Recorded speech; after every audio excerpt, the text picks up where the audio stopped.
The human soul in the age of race and revolution. In every age, humanity invents new names for old questions. Once we asked what is just, today we ask what is equitable. Once we sought truth, now we talk about narratives.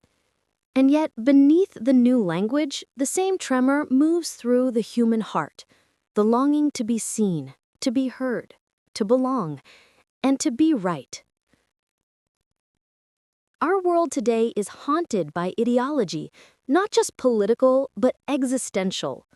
We live in an age where beliefs have replaced gods, and where morality often feels like a battlefield. One such battlefield is the realm of race, justice, and identity, the very fabric of who we are.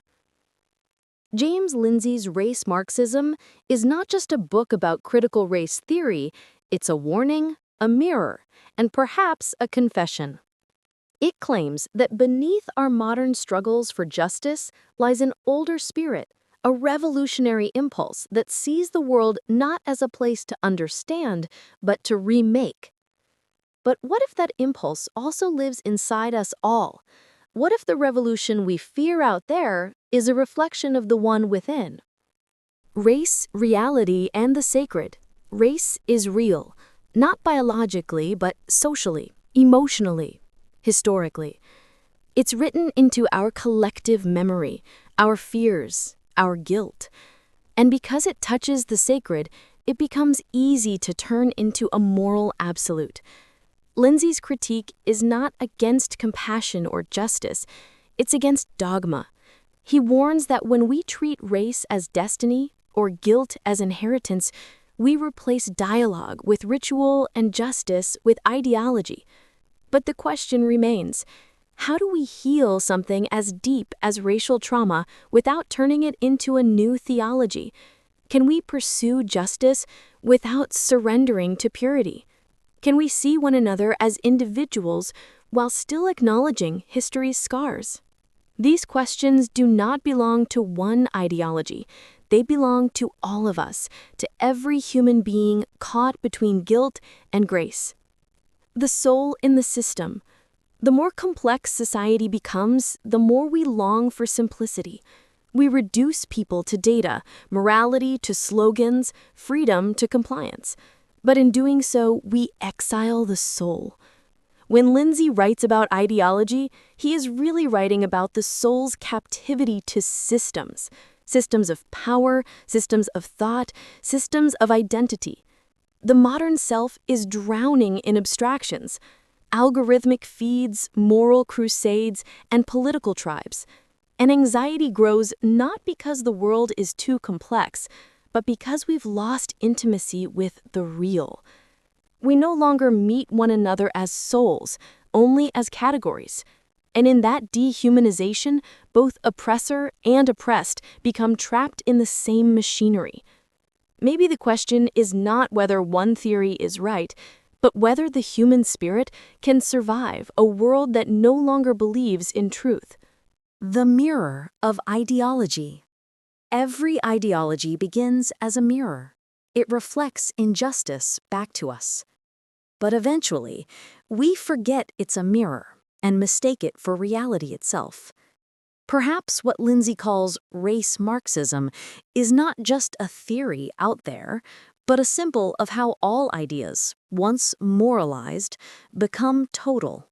Whether religious or secular, left or right, they each whisper the same promise. If only the world would believe what I believe, it would be saved. But no world has ever been saved by belief alone, only by compassion grounded in truth. The real revolution is not overthrowing systems, it's transcending the need to dominate others with our certainty.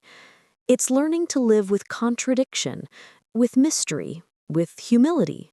Because maybe the opposite of oppression is not revolution, it's understanding. Beyond ideology. So, what lies beyond ideology? Perhaps it is not utopia, but dialogue. Not equality of outcome, but equality of soul. not the silence of the guilty, but the conversation of the sincere. The philosopher Hannah Arendt once said that thinking itself is a form of resistance. When we truly think, not react, not repeat, we free ourselves from collective hypnosis. We become individuals again.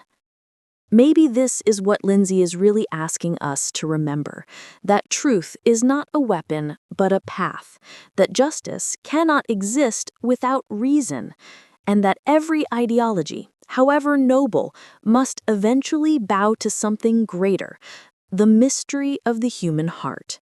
So tonight, perhaps we don't need to decide who is right.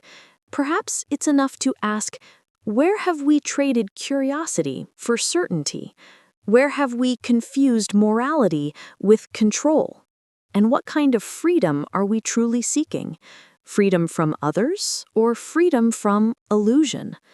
In the end, ideology may not be the enemy of truth, but its shadow, reminding us that the search for justice, if it loses sight of truth, becomes just another form of power.